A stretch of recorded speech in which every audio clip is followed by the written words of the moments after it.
good, Commanders fans? Just wanted to talk about two potential free agents and some of the quarterback movement that has happened in the recent days. You know, Lamar Jackson just got franchise tagged, so that dream of Lamar Jackson coming to DC definitely is not happening. I knew it was going to happen anyway, but I know a lot of rumors were coming out.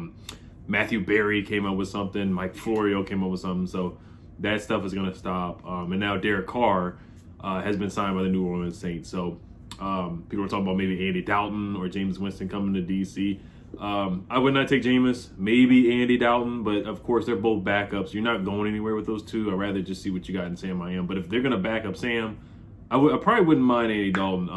Jameis Winston got banged up a lot last year, and he just throws a lot in. Now, Andy Dalton isn't good either, but Andy Dalton, he showed some flashes last year when they beat the Browns and they beat the Eagles. He had a couple good games, and him and Chris Olave, they had a good connection. So that's all I'll say about that. But I do want to talk about Orlando Brown Jr.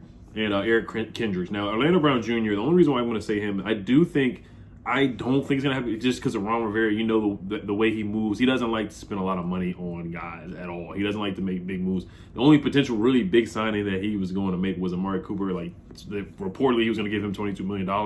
But other than that, he really just makes, former Panthers kind of signings and reasonable signings. I mean, he spent money on William Jackson. Curtis Samuel spent money on Curtis Samuel because, he's a former Panther. But Curtis Samuel's a good player.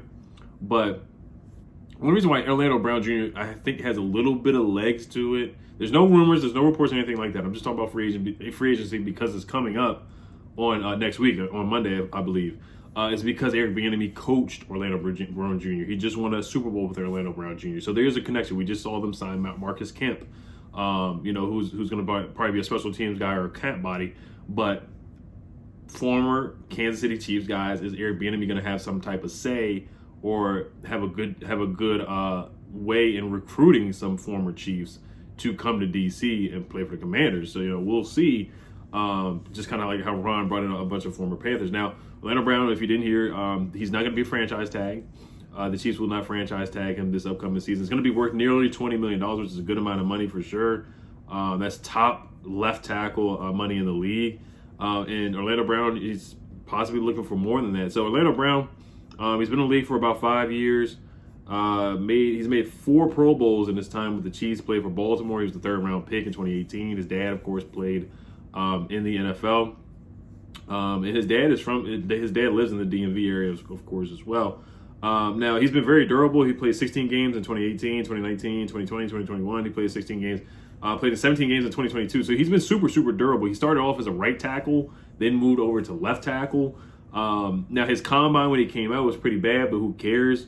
He had one of the worst 40 times, had one of the worst bench reps, but he's been a darn good tackle in this league. He's been a perennial Pro Bowler for sure. Now, this past season, he didn't have a great year this past season, but he did grade pretty high per PFF. He had a 75.8 PFF grade, a 77.2 pass blocking grade, a 69.1 run blocking grade, and 4 sacks allowed. Now, pressures, he did give up a lot of pressures this past season. For the qualifying tackles, 25 qualifiers, Orlando Brown gave up 47 pressures, and also on the right tackle, Andrew Wiley gave 49 pressures. They both finished top 4 in pressures allowed, so that's pretty darn bad. They gave up a lot of pressures this season. So, but Pat Mahomes, he was able to evade the rush and get out of there for sure. Now, he did not give up a sack in the Super Bowl, but you could say that the Eagles defenders and their pass rushers were slipping on the field and whatnot. Now, he struggled in the playoffs too. He allowed 7 pressures and 2 quarterback hits in the AFC Championship game. So, he didn't really play up to really what he's asking for this past season. He has kind of had an up and down year. He started off slow, but he got better in the second half of the season. If you listen to a lot of Chiefs fans, they don't want to pay him that money. They don't want to bring him back. He did give up a lot of pressure. 47 pressures is a good amount of pressures that he did give up. So is he really worth $20 million? That's certainly questionable, but we do need offensive line help, man. He definitely would be an upgrade from Charles Leno, 110%. He certainly would. You could have him at left tackle. Center Chase Roullier, honestly, I wouldn't mind cutting him because he's just been injury prone the past 2 seasons. He's played no more than 5 games the past 2 seasons. Cornelius Lucas is a good backup swing tackle. Sam Cosmi, you can move into guard. Then you got to find a left guard, maybe Chris Paul. You can see what you got with him, but you got to sign some guys. You got to draft some guys for sure. We have to revamp this offensive line. So He is a good. He's solid in pass blocking. He is a mauler in the run game for sure too, and he's super durable. So Orlando Brown Jr. he would be an upgrade. He would, but is he really worth $20 million? And I doubt Ron pays that. But like I said, I would see if Eric Bieniemy, if he really wants that, he's the offensive coordinator. He's supposed to be the associate head coach. Maybe he has some pull in that, and he might put in the word to sign Orlando Brown Jr. So also, yeah, he gave up the most pressures by an offensive tackle in 2022 and was tied for the third most blown blocks with Charles Lano. He tied with Charles Lano in the most blown blocks given up this season. So, all right, let's move on to Eric Kendricks. This one, I don't think has any movement towards signing him because Ron Rivera, his past 4 years, he has not signed a linebacker at all. Really, any big name linebacker has spent any money. It's really been John Bostic, Kevin Pierre-Louis, it's been David Mayo, guys like that. It's been those type of signings, 1 year deals, Thomas Davis, older guys, journeyman linebackers. You know, Thomas Davis had a good career, but at the time he came here, you know, he was at the tail end of his career, ready to retire. Basically a player coach. But Eric Kendricks, man, he was a stud. In 2019, he was an All-Pro, one of the best coverage linebackers in the NFL. Made All-Pro in 2019. That was the one time he made a Pro Bowl and All-Pro. Look at his coverage rating that he gave him in 2020. Only a 58.8 quarterback rating. Only an 82.8 quarterback rating given up in 2019 as well. 53% completion percentage allowed in 2019. 70% completion percentage allowed in 2020. So, man, he was a stud in coverage, man. He really was. Now, he struggled this past season. The Vikings, they moved from a 4-3 to a 3-4, so he certainly struggled in that. He gave up 100.3 quarterback rating in 2022 and a 74% completion rating given up in 2022 as well. So the passer rating allowed went up, and the completion percentage went up this past season. So, you know, he's over 30 years old. Led the team in tackles numerous years. He's a tackling machine. Had 137 tackles this past season, 143, 107 in 2020, 110 in 2019, 108 in 2018, 113 in 2017, and 109 in 2016. So he's a tackling machine, man. He's an off-ball linebacker, which is certainly what we need. We already got Jamin. We're going to bring back Cole Holcomb. We'll see in free agency. We got David Mayo. I think they re-signed him already. And then Bostic is a free agent as well. So he would definitely bolster this defense for sure. We need a linebacker bad. We do.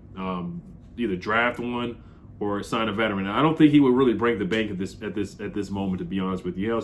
He also had 5 sacks in 2021. He had 1 sack this past season.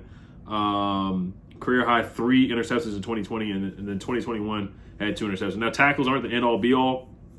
But like I said, with Ron, he just has not really attacked the linebacker position, honestly. Other than the Jamin Davis pick, he just hasn't been aggressive to it. I know they like to play 3 safeties, the Buffalo nickel, the hybrid safety, Cam Curl, Derek Forrest, and at the time was Bobby McCain before we released him. So I just don't see them really being aggressive at that linebacker spot again, to be honest with you. So, but I do really think Andy Dalton, I think that's a realistic guy that they're going to target. I really do. I think he's a realistic quarterback option to back up Sam Howell, or to compete with Sam Howell, to be honest with you. I really think I would keep an eye on Andy Dalton. I really would. I don't think he actually didn't have that bad of a season. I'll probably make a separate video about Andy Dalton maybe before the end of it. I know you guys don't want to hear the name Andy Dalton, the Red Rocket. I remember when we played him when he was with the Cowboys, we knocked him out of the game. We beat him 25-3, and then on Thanksgiving, we beat him 41-16. So, all right, you guys, let me know what you guys think about Orlando Brown and Eric Kendricks, as well as if there's any other free agents that you really think that the Commanders have a realistic shot of signing next week. I think it's going to be a pretty quiet free agency for the Commanders. Not a lot of money is going to be spent because of Dan Snyder and the budget. So, all right, you guys, other Commanders, peace.